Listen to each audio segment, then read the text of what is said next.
अब कहाँ जाए हम, इस वीराने में भटकने वाले हम, जिन्हें तलाश है एक बेहतर इंसान बनने के मौके की।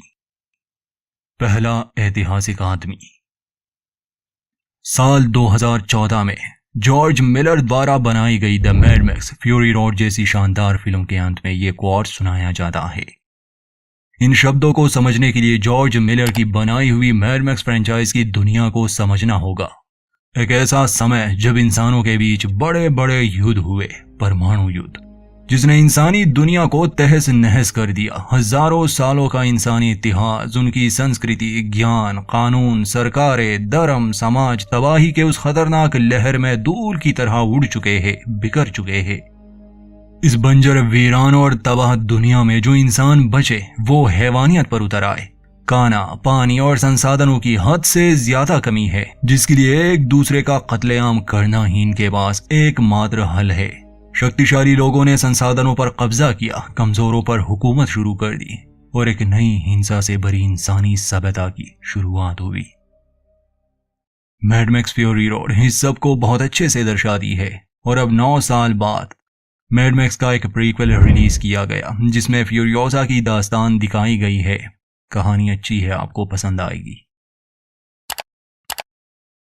इस फिल्म की कहानी शुरू होती है मैड मैक्स फ्यूरी रोड की कहानी से 15-20 साल पहले, जहां फ्यूरियोसा भी छोटी है, मगर वो और उसका परिवार बहुत ही खूबसूरत जगह में रहते थे, जहां पेड़ थे, खाना था, साफ पानी था और बहुत से लोग रह रहे थे। इस तबाह हुई दुनिया में ये जगह किसी स्वर्ग से कम नहीं थी। तो छोटी फ्यूरियोसा उस समय एक पल तोड़ रही थी और तब उसे कुछ घुसपैठिया नजर आए जो अपने बाइक्स पर यहाँ पहुंचे थे। उन्होंने एक घोड़े को मार दिया था और अब उसका मांस वो ले जाना चाहते थे। फ्यूरियोसा चुपके से जाकर उनके बाइक्स को खराब करने की कोशिश करती है, मगर बदकिस्मती से वो पकड़ी गई। ये अजीब से डरावने लोग उसे बांधकर अपने साथ ले जाने लगे, मगर फ्यूरियोसा ने मदद के लिए सिग्नल भेज दिया था। हमें बस एक हल्की सी झलक इस जगह की दिखाई जा रही है, जहाँ के लोग जंगली नहीं थे, इनके पास ऊर्जा थी, खाना था और ये ढंग से रहते थे। खैर, फ्यूरियोसा को बचाने के लिए उसकी माँ पहुंच जाती है, मगर वो राइडर्स वहां से निकल चुके थे। इन लोगों ने हर खतरे के लिए खुद को तैयार किया हुआ था। इन्हें शायद पता था कि बाहर जो इंसान रहते हैं अब उनके कोई नियम नहीं। खैर, ये लोग उनमें से एक बाइकर को मार गिराते हैं। फ्यूरियोसा की माँ अपनी एक दोस्त को वापस भेज देती है और खुद बाइक लिए वो अपनी बच्ची के पीछे चली गई। पता चलता है कि ये डेमेंटस के आदमी है। जिस तरह मैड मैक्स फ्यूरी रोड में इमोर्टन जो नाम का एक खतरनाक विलन था, वैसे ही इस कहानी में डेमेंटस है। और इस फिल्म में इन 2 शक्तिशाली विलन्स की आपस में टक्कर होने वाली है। खैर, फ्यूरियोसा की माँ बहुत कोशिश करती है, यहाँ तक कि बाइक पर बंदी फ्यूरियोसा भी फ्यूल पाइप को अपने दांतों से काटने लगी, मगर ये लोग फ्यूरियोसा को लिए अपने ठिकाने पर पहुंच जाते हैं।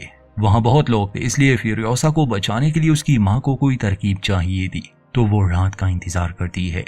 ये आदमी जो फ्यूरियोसा को लाया था कहता है कि ये कुदरती जहान से है, उसका मतलब ऐसी जगह जहां सब कुछ प्राकृतिक है। इस सब पर यकीन करना मुश्किल था, क्योंकि कई सालों से किसी ने वो सब नहीं देखा था। फ्यूरियोसा छोटी जरूर थी, मगर उसे अपनी माँ ने ट्रेन किया था, तो वो उस आदमी को बुरी तरह से घायल कर देती है ताकि वो उस जगह की जानकारी ना दे सके।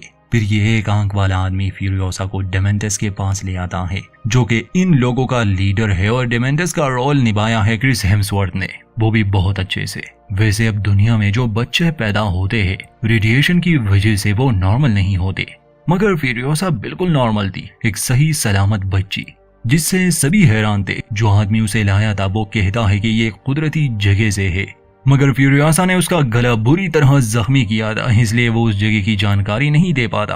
और इसके साथ जो बाकी गए थे उन्हें तो फ्यूरियोसा की माँ ने पहले ही मार दिया। डेमेंटस के लोग बच्ची से जानना चाहते थे कि आखिर वो आई कहाँ से, मगर फ्यूरियोसा अपना मुंह बंद रखती है। डेमेंटस चालाक था, वो फ्यूरियोसा के साथ बड़े प्यार से पेश आता है, कहता है कि तुम आराम करो बेटा, कल मैं तुम्हें खुद तुम्हारे घर ले जाऊंगा। रात को फ्यूरियोसा की माँ भेस बदलकर अपनी बच्ची को बचाने आई। रेत का तूफान था, इसलिए फ्यूरियोसा को निकालने में उसे काफी मदद मिली, मगर बदकिस्मती से जिस औरत पर उसने दया दिखाई वो उसे धोखा देती है। वो डेमेंटस और उसके साथियों को बता देती है कि वो भाग रही है। बाइक पर सवार फ्यूरियोसा और उसकी माँ ज्यादा दूर नहीं गए थे जब उन पर गोली चला दी गई, जिससे फ्यूरियोसा की माँ काफी घायल हो गई। डेमेंटस उनका पीछा करता है फ्यूरियोसा को बचाने के लिए उसकी माँ पीछे रह गई ताकि उन्हें रोक सके और फ्यूरियोसा को कहती है कि सितारों की मदद से अपना रास्ता तलाशो और घर वापस लौट जाओ। बदकिस्मती से फ्यूरियोसा और उसकी माँ डेमेंटस के हाथों पकड़े गए। उनसे जानकारी लेने के लिए फ्यूरियोसा की माँ को बहुत तकलीफ दी जाती है और डेमेंटस फ्यूरियोसा को ये सब देखने पर मजबूर कर रहा था। अंत में फ्यूरियोसा की माँ को मार दिया गया और डेमेंटस फ्यूरियोसा को अपने साथ रखता है कैद पे। डेमेंटस के पास एक हिस्टोरियन भी था, यानी ऐतिहासिक आदमी, एक बुजुर्ग जिसके पास पुरानी दुनिया का थोड़ा बहुत ज्ञान था। ऐसे हिस्टोरियन अब बहुत कम बचे थे और वीडियो की शुरुआत में हमने जो कोट आपको सुनाया असल में वो ऐसे ही किसी हिस्टोरियन के शब्द थे। डेमेंटस की हैवानियत फ्यूरियोसा देख रही थी, जिससे वो अपने ही लोगों को लड़वाता था, कत्लेआम मचाता था। डेमेंटस फ्यूरियोसा को शायद अपने जैसा बनाना चाहता था। फिर एक दिन जब डेमेंटस का काफिला एक जगह से गुजर रहा था तो उन्हें आसमान में लाल रंग दिखा। उसका पीछा करते हुए वो इमोर्टन जो के एक सैनिक तक पहुंच गए जो घायल था। इमोर्टन जो और उनके वॉर बॉयज को हमने पहले भी देखा है। खैर इस सैनिक को लगा कि वो मर चुका है और वलहला में आ गया है। फिर वो सिटाडेल, जिसे इस बार अर्श किले का नाम दिया गया है, वो उसकी बात करता है कि वहाँ बहुत कुछ है, पेड़ है, खाना है, पानी है। डेमेंटस को तो ऐसी ही किसी जगह की तलाश थी, इसलिए अपनी बाइकर सेना लिए वो अर्श किले में आया, यानी इमोर्टन जो के सिटाडेल में। डेमेंटस इमोर्टन जो को युद्ध के लिए ललकारता है, कहता है कि वो उसे और बाकी यहाँ राज करने वालों को मार देगा और यहाँ इस अर्श किले पर खुद राज करेगा। इमोर्टन जो उसके बेटे और सलाहकार बाहर आते हैं और डेमेंटस को कहते हैं कि वो उनके किसी एक सैनिक को चुने, यानी वॉर बॉयज में से किसी एक को, ताकि वो देख सके कि उसका पाला किससे पड़ा है। डेमेंटस का एक आदमी उनके वॉर बॉयज में से एक को चुनता है जो इमोर्टन जो के लिए बेझिझक खुद को शहीद कर देता है। ऐसे 900 से भी ज्यादा वॉर बॉयज थे जो इमोर्टन जो के एक इशारे पर अपनी जान देने को तैयार थे। डेमेंटस समझ गया था कि वो इनसे नहीं जीत सकता। वॉर बॉयज उन पर हमला कर देते हैं, इसलिए डेमेंटस और उसके बाइकर सेना को वहां से भागना पड़ा। उस भगदड़ में फ्यूरियोसा फंसी थी, तब डेमेंटस उसे बचाता है। डेमेंटस और उसकी सेना इस इलाके में ही रह जाती है। फिर उन्हें गेस्ट टाउन का पता भी चला। ये वो एक लौती जगह थी जहाँ से फ्यूल निकलता था। यहाँ का मालिक इमोर्टन जो का भाई था। ये डीजल के बदले इमोर्टन जो से खाना और पानी लेते थे।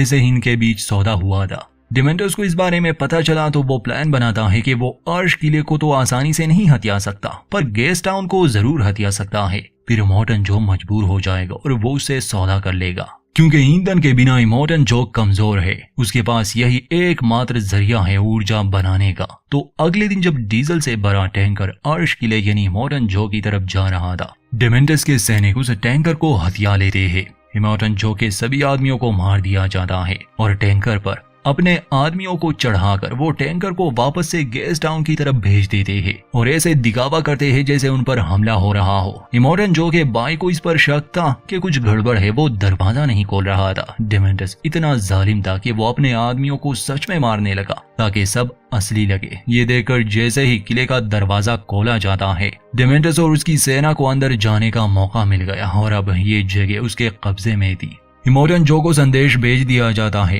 कि गेस्ट टाउन पर कब्जा हो चुका है और अगर उसने डेमेंटस की शर्तें नहीं मानी तो वो गेस्ट टाउन को उड़ा देगा, नष्ट कर देगा। इमोर्टन जो सौदे के लिए तैयार था, वो उसे अर्श किले में बुलाता है। डेमेंटस को हर चीज दुगनी चाहिए थी, जिसके लिए इमोर्टन जो के लोग तैयार तो नहीं थे, मगर अब इमोर्टन जो की नजर फ्यूरियोसा पे पड़ी। डेमेंटस उसे अपनी बेटी कह रहा था। ये बच्ची सेहतमंद थी। इमोर्टन जो डेमेंटस की शर्तें मानने के लिए भी तैयार था, मगर वो उसके एक डॉक्टर और फ्यूरियोसा को अपने साथ रखना चाहता था। इमोर्टन जो फ्यूरियोसा से पूछता है कि क्या ये तुम्हारे पिता है, तो फ्यूरियोसा गुस्से में जवाब देती है कि नहीं, इसने मेरी माँ को जिंदा जला दिया। खैर ना चाहते हुए भी डेमेंटस को फ्यूरियोसा उसे देनी पड़ी। असल में इमोर्टन जो एक सही इंसानी बेटा चाहता था। उसकी कई बीवियां थी, मगर जब भी वो बच्चे को जन्म देती वो बच्चा म्यूटेंट होता, तो उसका इरादा था कि वो फ्यूरियोसा को बड़ा करेगा और फिर वो उसकी बीवी बन जाएगी। यही उसका प्लान था। अब डेमेंटस गेस्ट टाउन का शहंशाह बन गया। उसे इमोर्टन जो को हर 10 दिन में डीजल का टैंकर देना होगा और बदले में उसे खाना और पानी मिलेगा। फ्यूरियोसा को भी उस जगह रखा जाता है जहां इमोर्टन जो की बाकी बीवियां रखी गई थी। उन औरतों के बच्चे नॉर्मल नहीं होते थे, जिससे जो बहुत निराश था। खैर इमोर्टन जो का बेटा रेक्टस फ्यूरियोसा की तरफ आकर्षित हो रहा था। वो उसके बालों में हाथ फेरता था और फ्यूरियोसा को समझ आ गई थी, इसलिए एक रात वो अपने बालों को काट कर उससे एक विग बना लेती है। और जब हेक्टर उसे ले गया, जब वो उसके बालों में हाथ फेरने लगा तो फ्यूरियोसा अपने बाल वहीं छोड़कर भाग गई और चुप गई। ऐसे वो इमोर्टन जो की सेना में शामिल हुई। वो हिम्मत वाली थी, काबिल थी, इसलिए उसे क्रेनमैन बनाया गया। सबको यही लग रहा था कि ये लड़का है।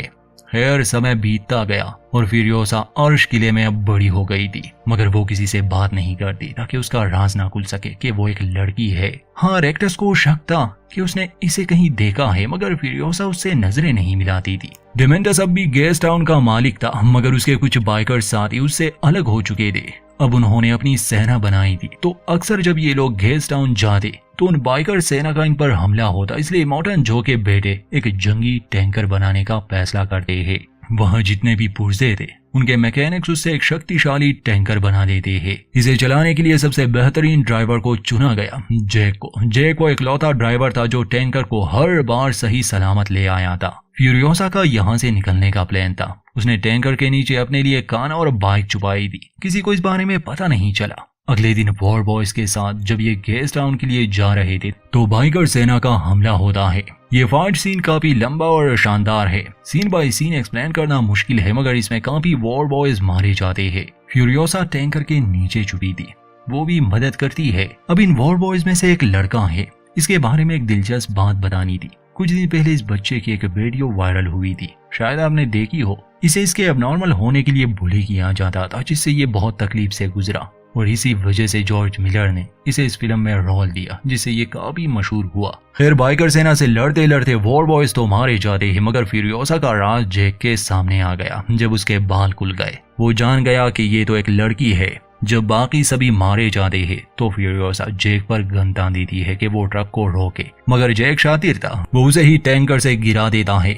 मगर वो उसे अकेला नहीं छोड़ता, वो उसे बात करने आया। कहता है कि उसके भागने का आइडिया बेकार है, वो जाएगी तो कहाँ। यहाँ एक गेस्ट टाउन है और दूसरा आर्श किला, दोनों ही जगहों पर पागल सनकी रहते हैं। जैक उसे कहता है कि आज का दिन बहुत खराब था, मैंने अपने क्रू को खो दिया, मैं एक नई शुरुआत करना चाहता हूँ, क्यों ना तुम मेरा साथ दो, मैं तुम्हें सब सिखा दूंगा और जब समय आएगा तुम जहाँ जाना चाहो जा सकती हो, तुम्हें कोई नहीं रोक सकेगा। फ्यूरियोसा उसकी बात मान गई और अब वो उसकी साथी बन चुकी थी। बचपन में ही उसने अपने हाथ पर अपने घर का नक्शा बना दिया था। समय बीतता गया। एक दिन ये हथियारों के टाउन में जाते हैं, जहाँ खाने और पानी के बदले ये हथियार ले लेते हैं। डेमेंटस की वजह से अब राशन में कमी आ चुकी थी, उसके अपने लोग ही उसके खिलाफ हो गए थे। यहाँ जैक फ्यूरियोसा के लिए एक खास गन लेता है और ये भी कहता है कि जब जाने का समय आएगा तो मैं गाड़ी और खाने का भी इंतजाम कर लूंगा, बस मुझे कुछ दिन दो। जब ये गेस्ट टाउन में गए तो वहाँ के हालात बदतर थे, लोग भूख से मर रहे थे, बगावत पर उतर आए थे। बहुत से लोग अब डेमेंटस के खिलाफ हो चुके थे। जैक उन्हें राशन तो दे देता है, मगर भीड़ इतनी थी कि उन्हें काबू करना मुश्किल था। इसलिए वो जैक और उसके वॉर बॉयज को कहता है कि अगर जान प्यारी है तो बिना ईंधन के यहाँ से चले जाओ और इमोर्टन जो से कह दो कि 3 दिन बाद मैं उससे मिलूंगा। यहाँ के हालात ठीक नहीं है, हम तंगी के दौर से गुजर रहे हैं, लोग बेकाबू हो रहे हैं। डेमेंटस उन्हें निकालने में मदद करता है, मगर हमले की वजह से फ्यूरियोसा को एक आदमी ने जख्मी कर दिया था। असल में फ्यूरियोसा अपना बदला लेना चाहती थी, बस वो सही मौके की तलाश में थी। अर्श किले में खाली हाथ लौटने पर इमोर्टन जो और उसके बेटे बहुत गुस्सा थे। डेमेंटस अब उनके लिए एक मुसीबत बन चुकी थी। हथियार टाउन का मालिक इमोर्टन जो को सलाह देता है कि अब समय आ गया है कि वो डेमेंटस को खत्म कर दे, गेस्ट टाउन को वापस ले ले। मगर ये इतना आसान भी नहीं था, क्योंकि डेमेंटस गेस्ट टाउन को उड़ा सकता था और ऐसा कोई दूसरा टाउन बनाने में सदियां लग जाएगी। इमोर्टन जो जैक को आदेश देता है कि अगले दिन वो हथियारों के टाउन में जाकर हर तरह के हथियार यहाँ ले आएगा, तब तक ये बचे कुछ ईंधन पर गुजारा कर लेंगे। अब ये डेमेंटस के खिलाफ एक जंग लड़ने वाले थे। इस बीच हमें ये भी दिखाया जाता है कि जैक और फ्यूरियोसा को एक दूसरे से प्यार हो गया है। फ्यूरियोसा को आज भी अपना घर याद था। अपना बदला लेने के बाद शायद वो वहां चली जाए और अपने साथ वो जैक को भी ले जाए। अगले दिन जब जैक, फ्यूरियोसा और वॉर बॉयज हथियारों के टाउन की तरफ जा रहे थे तो रास्ते में जैक कुछ सैनिकों की जगह बदलता है। असल में आज इनका प्लान था यहाँ से भागने का। वो फ्यूरियोसा को एक अलग कार में बिठा देता है जिसमें 2 बाइक्स थी और शायद जैक ने उसमें खाना भी छुपाया था। मगर टाउन पहुंचकर पता चला कि डेमेंटस ने यहाँ पहले ही हमला कर दिया और यहाँ के लोगों को मार दिया। यहाँ पहुंचते ही वॉर बॉयज तो मारे जाते हैं। फ्यूरियोसा गेट के उस पार पहुंच गई, मगर जैक अंदर ही बसा था। डेमेंटस के आदमियों से वो लड़ता है और फ्यूरियोसा को सिग्नल देता है कि वो यहाँ से जाए अकेले ही, मगर फ्यूरियोसा उसकी मदद करती है। वैसे भी उसे डेमेंटस को मारना जो था, उसे अपनी माँ का बदला लेना था। इनके बीच एक जबरदस्त लड़ाई हुई। फ्यूरियोसा डेमेंटस पर गोलियां भी चलाती है, मगर हर बार वो बच जाता। ये इतने खतरनाक हालात थे कि जैक और फ्यूरियोसा में से कोई एक मर भी सकता था, मगर फ्यूरियोसा उसे छोड़कर नहीं जाती। डेमेंटस एक टावर पर था। जैक टैंकर को उस टावर से टकरा देता है, जिससे वो खुद भी नीचे गिरने लगा, मगर फ्यूरियोसा समय पर उसे बचा लेती है और डेमेंटस भी नहीं मारा जाता। ये दोनों तुरंत वहां से निकल जाते हैं, मगर निकलने से पहले इन दोनों ने हथियारों के इस टाउन को पूरी तरह से बर्बाद कर दिया था। डेमेंटस गुस्से से पागल हो रहा था। वो किसी भी हाल में इन दोनों को पकड़ना चाहता था, इसलिए वो इनका पीछा करता है। हालांकि फ्यूरियोसा और जैक को उम्मीद नहीं थी। इनसे बचने के चक्कर में फ्यूरियोसा का एक हाथ भी जख्मी हो चुका था। डेमेंटस फ्यूरियोसा के नजरों के सामने ही जैक को बेदर्दी से मार देता है।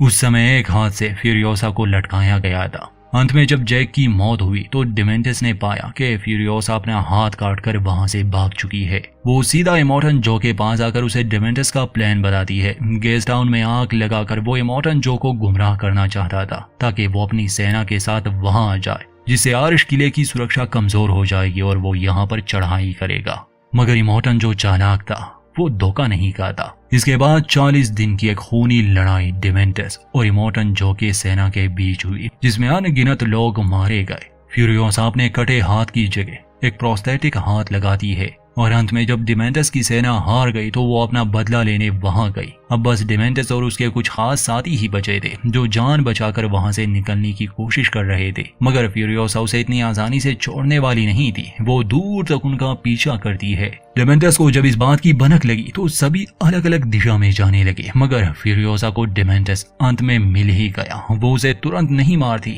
याद दिलाती है कि असल में वो कौन है और उसने उसकी माँ के साथ क्या किया। इन दोनों के बीच कुछ देर तक बातें हुई। डेमेंटस एक बेरहम इंसान था और फ्यूरियोसा उसे तड़पाना चाहती थी, इसलिए वो उसे आर्श किले में ले आती है और वहां के एक बागीचे में कैद कर लेती है, उसके शरीर पर बीज बोकर, जिससे वो कई सालों तक वहां तड़पता रहा। एक दर्दनाक मौत जिसका वो हकदार था।